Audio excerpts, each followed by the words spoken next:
Hi, everybody. Today we're doing ageism in fantasy.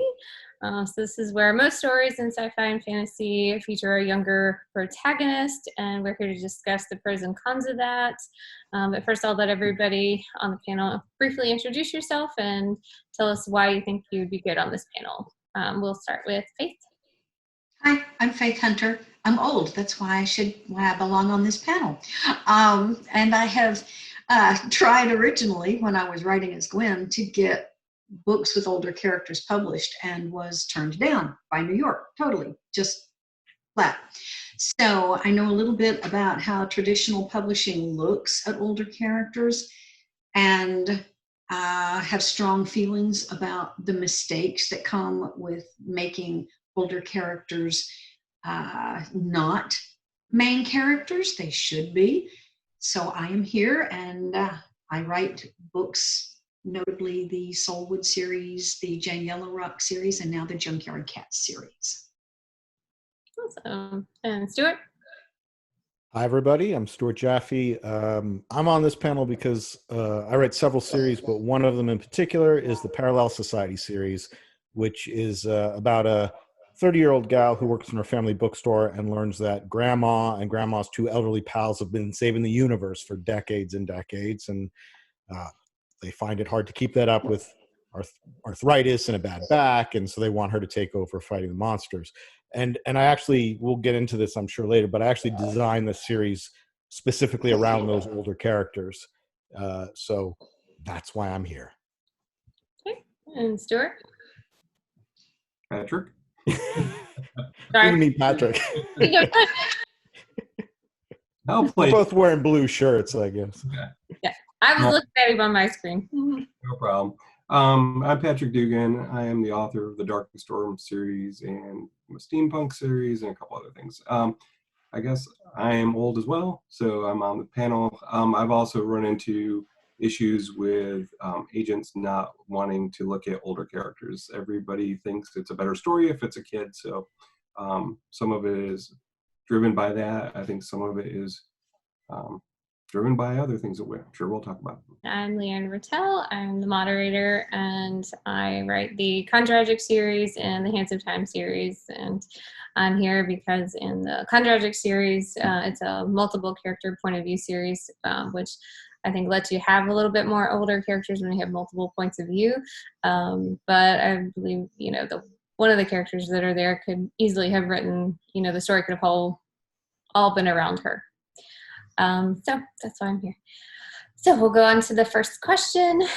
So what, especially, you guys have already said about how New York especially doesn't want any older characters. So what is the benefit to having a younger protagonist? We'll start with Patrick, since I gypped you last time. I think when you have a younger character, you have a lot more room for growth, and they're learning while your readers are learning. So especially the trope of the kid who stumbles in and learns magic, and they're learning. So they're learning while your readers are following along. So it makes it, I think, a much easier point of entry. Whereas if you jump in with Merlin, after 300 years, he's not thinking about well, this is how magic works, or this is how this works, because they already know. And so I think that tends to skew people's view on what makes a better story. The hero's journey has always been one of discovery. And if you're, 300 years old, you're probably not discovering as much as you did when you were 16. I don't know. I know you're just saying that that's the view that people have of it. Because of course you keep learning unless you want to roll over and kick it, but otherwise you got to keep learning. So yeah, I mean, I already forgot. Boy, we're just off the first question. I forgot what the actual question was. What is the benefits of having a younger protagonist? Oh, I don't think there are necessarily. I don't know if they're benefits. I mean, it's just a different story. I think it's one that publishers, or at least the big five publishers, want, because a younger protagonist will attract a younger audience, and that's a demographic that is sought after, rightfully or wrongfully. And the one plus side is, say you're J.K. Rowling and your initial audience is 7 years old. Well, they keep reading you as they keep getting older and older. And if you put out a book 10 years from now, they'll still be around. Whereas if your audience is 70 years old and you put out a book 20 years later, not all of them are going to be there to read it. So, I mean, from a purely business practical standpoint, I think that might be part of what drives it. Youth sells, that kind of stuff. But I think, as we all could attest to as writers of older people, it's not really true. The commercial aspect is probably the most important in terms of what New York expects. Mm-hmm. Young people are not going to read a book about old people. They don't think we're cool. They want to read a character who is cool or could become cool or is cool in a different way from what they are, but they can really associate with it. And older people who are more experienced, we can look back and remember that age. And we can enjoy watching this character grow, like through the J.K. Rowling books, all the way through the Harry Potter books, right? We can follow along.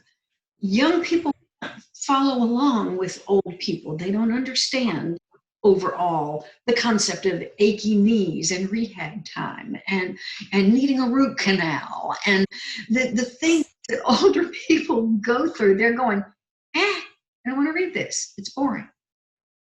So you automatically limit your audience when you have an older protagonist. I've got a 170-year-old character, but she doesn't remember the first 135 or 40 years of her life. And she is physically young looking. So technically I'm writing a young character, but it gives me the advantage, because she's older, to discover parts of her previous life and pull them in and use them as a part of her character development now. But that timeline would not work as well if she were actually an aged person. Her healing wouldn't be the same. Her response time wouldn't be the same. Her brain wouldn't work the same way. So I can see that there are advantages to younger characters from a strictly commercial standpoint. But at the same time, there are a lot of older readers who are still reading and would be really happy to have a book every 6 months or a book every 8 months about an older character.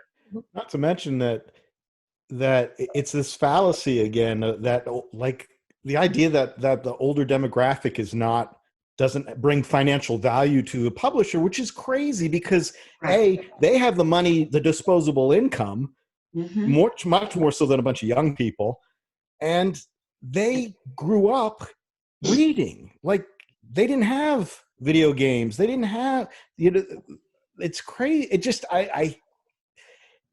I don't get it. I think it's buying into maybe the fact that, like, television and film loves that 18 to whatever 20 something or 30 something demographic, and they just forget that there are all these other demographics that you can make a lot of money off of and entertain. They're starving for entertainment that speaks to them. Also not a New York Times older person book of the week. You have young adults, you have all these other mm-hmm. categories of these awards. There's not an old person category. There is no free publicity, even if you get a success. So, and you would be competing against all of the younger characters in traditional publishers' minds. So I just don't see them ever welcoming older characters.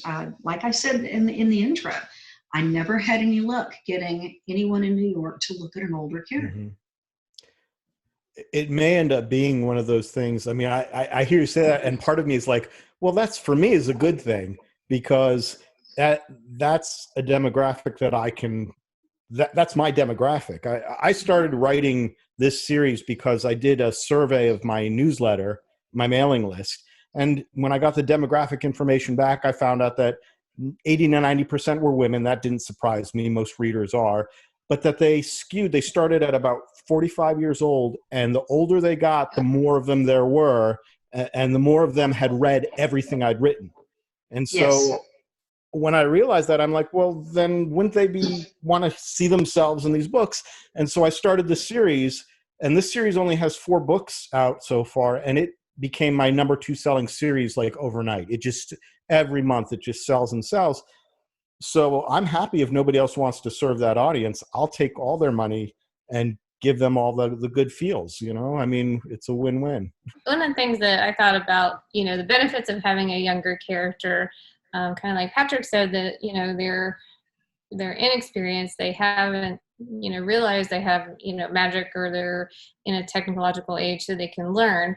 But also the physical aspects. So a lot of our storytelling involves lots of running and jumping and, you know, flipping and, you know, and things like that. And so because of achy knees and arthritis and having to go get a root canal, sometimes an older protagonist would have a harder time accomplishing the same things. So with that thought in mind, I'd like to see what you guys would think if you do have an older protagonist. How could you use that to benefit the story, and then how could you get around, the bad knees to still have them be able to do the physical aspect that they need to do?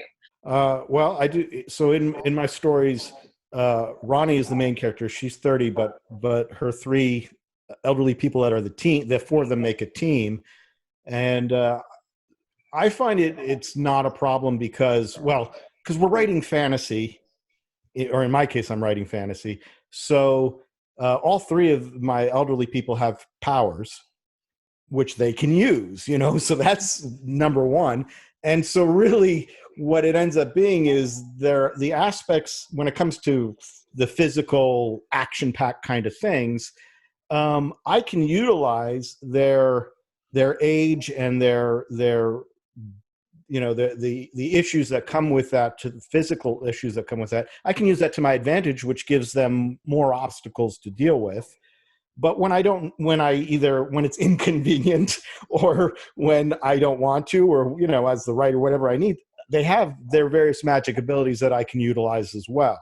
And I find that the combination in this, in my case, urban fantasy for this particular series, it works great. So they maybe can't sprint down the hallway after the bad guy, but the grandmother can shoot chains out of her arms, and she can try and lasso the guy that way. And there's always ways around those issues. Yeah, I think it also depends on the type of story you're telling, because Amazing Grace that John Hartness did, she is, in her late 60s, early 70s, but she's not chasing down people. She's solving, it's a cozy, so she's solving, mysteries through talking to ghosts. So you don't really care. It doesn't impact the story, and you mention it here or there, but it's not stopping you.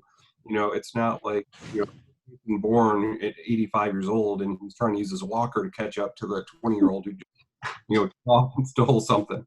So, See that though. Bond with the Q. Okay, hit the button on the walker. He jets after him. So really, I think that it depends on the type of story you want to tell. With using Stuart's using magical powers, you're almost in a way making them young, because you're using their powers to like offset the physical elements or whatever it is. So there's a lot of different ways that you can address it. I think the closer you become to reality, the more you need to make sure that you're age appropriate for nobody's going to expect an 80-year-old grandmother to start doing backflips. I think a good way for me to do it would be to switch over from my beloved first person point of view and go back to a third person point of view, which I haven't written in a long time, and do a multiple point of view. I think it would be very easy to have a very young character who needs to be trained, and an older protagonist who is a little slower, a little tougher, maybe a little meaner, who would be the trainer. And movies work real well that way. So I would think that it would be, for me, it would be easiest to just switch over to third person and have multiples, and maybe even multiple generations, a grandmother, a granddaughter, and the mother. So I could see that would be fun to do and would give also advantages from wisdom to risk taking to the different types of magic or skill sets that each of the generations would bring. The crones, if you will. Mm-hmm.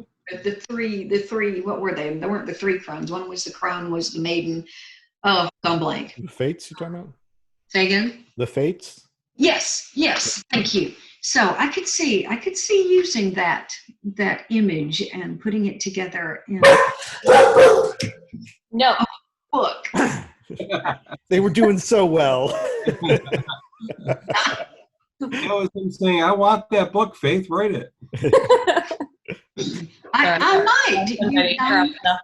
But I want to, something Patrick said, I'd like to, you were pointing out, Patrick, that about how using some of the magic powers kind of circumvents things and makes them young again. And I think you're right. And part of that is, I think part of that's the appeal too, in that part of why we write fantasy, or one of the aspects of writing fantasy, is that we get to either create wish fulfillment or at least put somebody in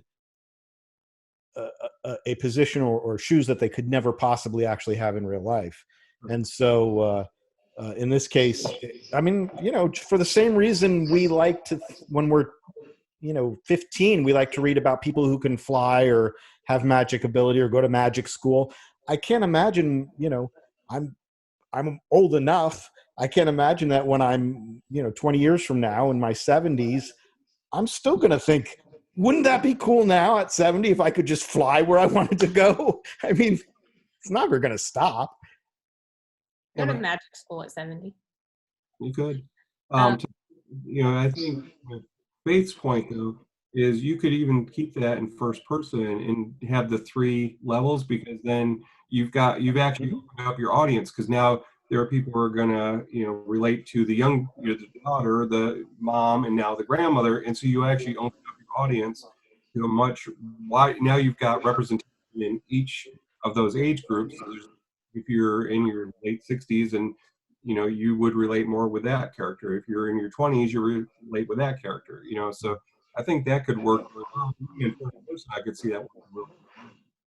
I would have a hard time picking out which character would be the primary and most important one, though. And I think I'd like to stretch my wings in my case. I think I'd like to try something that I've not done before, because I'm old, but I'm still learning. Right? That was Patrick, wasn't it? No, that was Stuart. I don't know. One of you two guys said it, and I'm in total agreement with that. Well, I think John Scalzi, Old Man War series, I think he tackled that very well, in that he had an older character. I think he was 70, but I won't give any spoilers, but by things that happened in the book, he was able to get around the physical aspects of it. So there was the mental, thought process of an older person without the, physical ailments. And even rating it as a, younger than 70 person, I don't, but that's been popular throughout with age group. I could still relate to him, and it was interesting. The thing is, looking in the mirror and not feeling as old as what you see, reflected. So I thought that was done well. So speaking of those things, can you guys give an example in a book or movie if you would take, say, a main character and now make them older and put them in the same story? How the story could be, enriched or more meaningful if the character hadn't been, young adult or, early adult. We'll go with Faith first. I'm really not sure I understand the question. Can you say it again? Yeah. So can you give an example in a book or movie that you've seen or read or written, and the main character was a younger person, but now have them be an older person, and how that story would be better? Like if you took, I don't know, Dorothy, and she was a middle-aged woman and went to Oz. The weird thing is, even before you said that, that's what I was thinking of. Okay. Bleached, I could see this bleached blonde chick with a cane scuttling down with her little doggy, you know, but she would sound like the witch. Because as I get older, our voices change. So I had this, even in the moment you said it, I'm snickering because that was the image that I had, was a bleached blonde with a cane, shuffling down the road and poking the Tin Man with her cane to see what was wrong with it. So I think that could be a lot of fun. But I don't have any others. Now together we have put in my head, and that's all I can say. But I will say, I could see the advantage of having, and I think Patrick did say this about the first mention of going to school when you're younger. I would love to see a world where people only come into their powers when they hit 65. Ooh. And everybody goes to witch school because when they retire, because they have to, and if they don't, they'll screw up everything because their magic goes haywire. That would be fun. I claim it. It's mine. And then you apparently are going to write this in third person, if I understand correctly. I might. As well. We just need to get this all marked down, so that when it happens, we can point to this and say, I do have one story already in mind, and that's why I said the third person thing. The three people, third person. I can. I've got the family in place, so I can do that. And I deliberately introduced the grandmother in one of the last novels, so I do have that sitting there waiting on me. But the idea of going to school, that's brand new, and that would be so much fun. That would be a whole different world. Yeah. That just brought to mind an old movie with Rodney Dangerfield. If you remember, where he went back to college. Yeah, I have no idea about that. Yeah.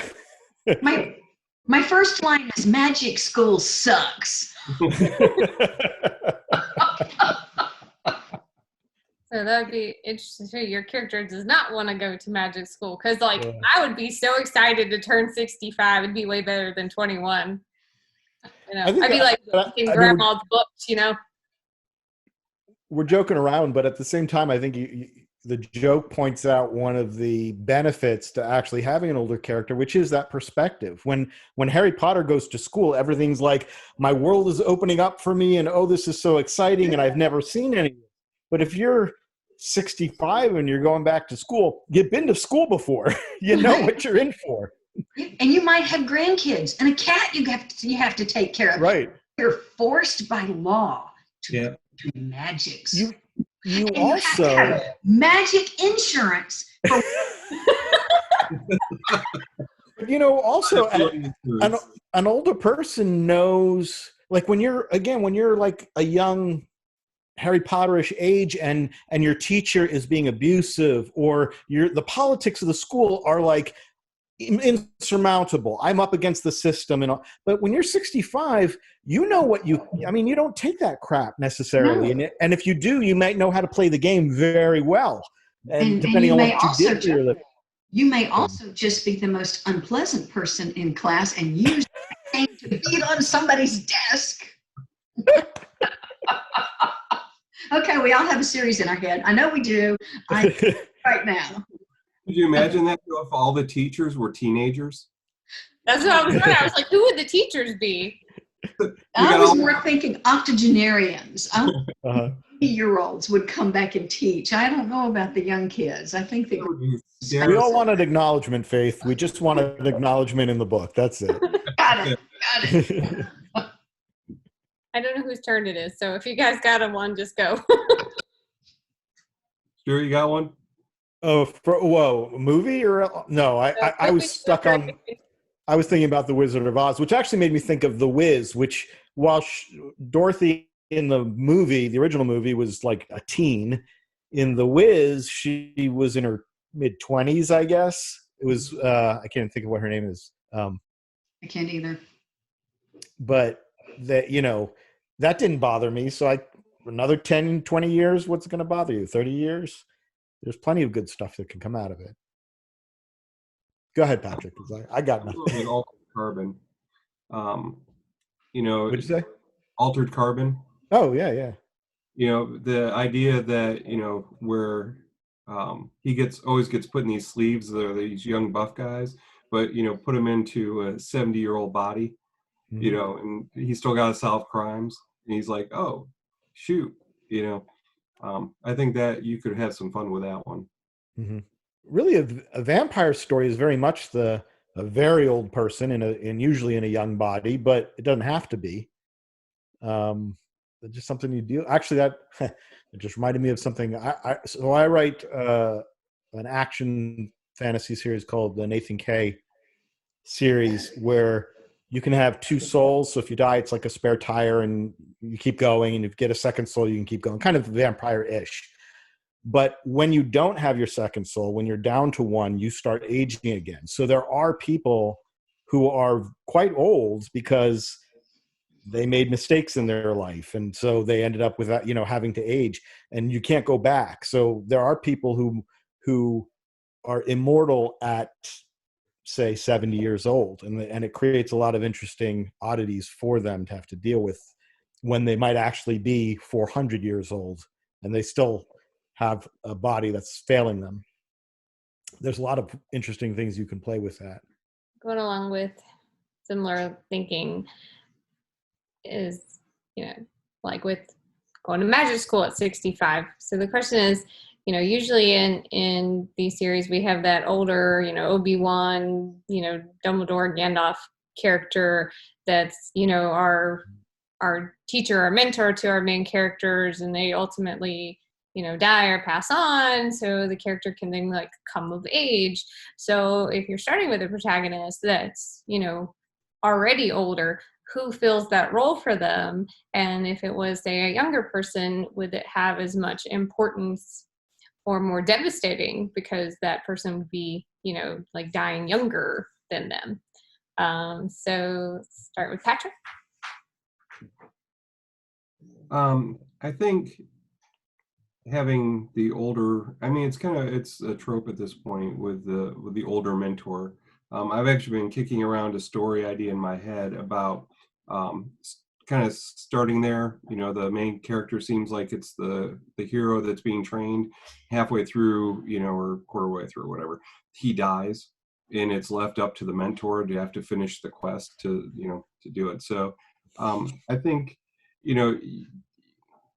it's there's reasons that we have tropes with it, and it mimics real life, because it used to be, we're an apprentice and you apprenticed at the blacksmith, and they taught you everything you knew, and then when you got old enough and skilled enough, you went off and you created your own, you went to a different town and started your own blacksmith, and then it just perpetuated. So there, I think it reflects what reality was for a very long time, and still is in some instances today. So, but I think that it just, nobody can by themselves. I'm done. I can't compete with the dogs. We lost our moderator. Yeah. Oh, she went mute, so you can talk now. I'm done. This is all going to be edited out anyway. What was the question? I missed the question. Sorry, I kicked him outside. So when we have the trope of the older mentor and the younger protagonist, if our main character is now that older person, who fulfills that mentor role? And are they younger or older? And how does that change things? I think it's an interesting dynamic that if you've got, an older protagonist, I think you don't start though at square one. You would already be somewhat established. You would still be learning new things and maybe, stretching your wings, or, taking it in a new direction, or something happens that pushes you out of your comfort zone. And then, but do you necessarily need, somebody to train you or teach you when you're already kind of down your path? So I don't necessarily think that with an older person that you necessarily need that trope. I do see, though, especially like in technology, where you could have somebody, like if you were doing a murder mystery, you could have a 20-year-old computer whiz teaching the 60-year-old detective how in the heck to use Twitter, or how you track a phone, those type of things. So I think you could have some fun with it. Any of these tropes, the whole idea for us is that because writing from this perspective is not often done, then the doors are wide open to play with all those tropes and turn them on their heads and turn them around. I mean, I was thinking about the reality that we do need younger mentors to help us with with changes in technology, and even at our relatively old age. I mean, I grew up with computers, and yet they move. I suspect even if my son, when he's 70 or 80, the technology is always going to be just growing so fast now that very few of us will be able to keep up with it, and we will need younger people to kind of mentor us through it if we want to learn. So I think that might actually be more of the way it's done now might become a less of a trope because those ideas are flipping out of necessity, which will be interesting to see how that happens. And I could see how, especially in if your protagonist is older, everyone still needs a confidant who is wise and who has good ideas and you can bounce things off of. And there's no problem with that confidant having the wisdom and the ability to impart knowledge and ideas that are more personally related. In other words, grandma, just because you could hit him with your cane, maybe you should have rammed him with your shopping cart. Kids sometimes come up with the most marvelous things, and how changing the tropes to the opposite would be quite amazing. Some young people have wisdom far beyond their years, and incorporating a young person with an older protagonist, I think that would be fun. Yeah. Likewise, that actually makes me think of just character arcs in general, and how, because our main characters tend to be young people, those character arcs have a lot to do with gaining wisdom.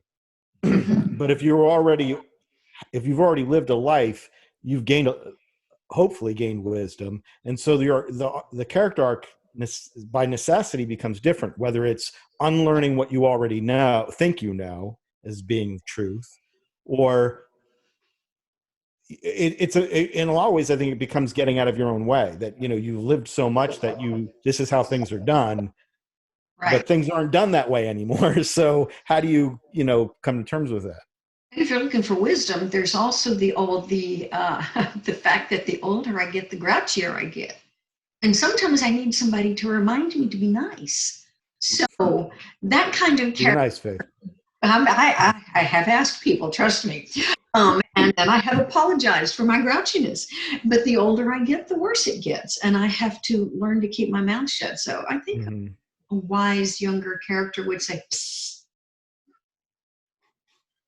Yeah. Your meanie showing. Yeah, my mean shows a lot these days. So we kept talking about, having younger, protagonists, but many of you have also mentioned having either immortal or long-lived characters. So whether they still physically look young or not, they are in a sense an older character that, either was born or grew up in a different time. So how do you get around making them not feel, or having them still seem like they're old immortal character, with the experiences of 100 years ago, 200 years ago, without them being completely old-fashioned or unrelatable. That's so hard. Um, and a lot of it comes from knowing how they might speak. I know how my grandmother sounded. I know how my mother sounds. Um, they get older characters tend to get stuck with the pronouncing words the way they did, and patterns of speech from when they were much younger. And it's hard to do, but I think this one of the smart things to do is just to use the pattern of language. For instance, my mom never says lozenge. When she asks for a throat lozenge, it's a lozenger. Don't know why, but that's her little tick that she's never unlearned. So changing the way your characters speak. My older vampires don't use contractions. My younger vampires do. I have a vampire who was turned in the 70s and still says groovy, because to him, that's just the way you talk. And nobody should be able to tell him different, and doesn't. No one does tell him different. So I think language is one of the best ways we can use to show the difference between the way the characters do. But then there's also things like dueling and fencing and the kind of political arguments that really old people have that are fun. So I don't think I answered your question. I think I dithered off into a side canal, for which I apologize. I think it worked well. Patrick? I think you lose something if you don't I'm going to play off what Faith was talking about, is that, you don't want them to seem so old that they don't fit, because if you were sticking out as as like a vampire, then everybody would know like there was something weird. But, I think like I have one in Darkest Storm, I have a character who's much older, but he grew up in the hippie era, and he's a surfer. So even though he's much older now, he's still, everything is tubular, or it's rad, but that's how he talks, because that's when he was raised. I don't use, same thing with, some of my older characters don't use contractions, or they have a specific way that they do a turn of phrase that makes you realize that they are not 15 years old, without having to go and say this person is not 15 years old, so Faith, I think, nailed it pretty well. It's like that, those things that you might think make you an oddball now actually adds character to the voice of the characters. And we don't have a visual medium for the readers to cue in on, so you have to use language and the pattern of languages, and really stick to how people speak and the idioms they use to differentiate age groups and genders, and any different groups. You want to make sure that you are staying kind of true to those areas to make it a more interesting experience for the reader. Stuart? Well, I had two thoughts. One was just going off of something Faith said. She was mentioning the throat lozenge story, and I happen to be reading right now Heart-Shaped Box by Joe Hill, which is an excellent horror book. And there's a point they're in Louisiana, and there's this old lady, and she's talking about an ambulance. You need to go get an ambulance, but she pronounces it ambulance, so an ambulance, and it's written out that way. It's the only dialect word in the entire piece, but it instantly characterizes her in that, and it's really well done. But as far as the immortality vampire kind of thing goes, I'll be the contrarian just to be one, which is everything my panelists peers here have said is absolutely true. But that, of course, is not the only way it could be done. And another thing you can do is have your vampire learn. If your vampire is, especially if your vampire is hundreds and hundreds of years old, they have to learn survival skills in order to still be here. If they're sitting walking around today, talking about other cultures and people the way they probably did in the 1700s, they're going to go get a lot of problems. They're going to have a lot of problems. So I'm sure as a matter of survival, they learn to speak the common tongue and, the common phrases and all that. And there's a lot of opportunities there as well for when they drop that by, in anger, they might let it slip that they're, by using an older turn of phrase, or perhaps misusing a more modern words or expression. But I would imagine, if Anne Rice wrote Interview with a Vampire right now, those vampires would be learning how to use Twitter and learning all that. They'd know all the emojis and all that. Otherwise, they're not going to be able to survive. Some of the things that I thought about that can show your character's age while still keeping them fresh, and showing how old they are is in the clothing that they like to wear. So even though, I like wearing jeans and a t-shirt, if I was around in 100, 200 years, it probably wouldn't be jeans and a t-shirt, but I'd probably still be wanting to wear whatever is similar. So whether it be, fabrics or, like pants versus if everybody's wearing dresses, again, I'd want to go back to pants still. Or if, they are able to eat or drink certain foods or beverages that, aren't, normalized today, like figgy pudding. It's always in the Christmas songs. I have never seen anybody eat it or tasted it, and I don't think I want to, but so that's some of the things that I thought. So the whole panel, we were talking about our heroes and our main characters being, older and things like that. But I would like to switch and talk about the villains, because villains typically tend to be older and in a higher political or, in a position of power. But when we do show a younger protagonist, and specifically I'm thinking of like King Joffrey from Game of Thrones, how do you have a villain that is younger and not come across as like whiny and pretentious? I mean, there's plenty ways. I think it's an easy out to make them whiny because it makes it easy to hate them as making them a villain. In a lot of non-fantasy stories, I think of like, various police mysteries and all that. Oftentimes, you'll have a young villain who's like a .com millionaire or, some kind of whatever, somebody made a lot of money off the internet. And so they're not, it's not that they're whiny, but they're spoiled. They have more money than they know what to do with. And because of their lack of wisdom, they don't understand that they're buying their friends at the moment. They've got all these people just because of money. So it depends on what you're going for. If you want a sympathetic villain, then that's something you can do also, is have them have a flaw like that where they don't realize these are all just hangers-ons and they really have, their life is empty despite their power and all that. There's so many ways you can go with it.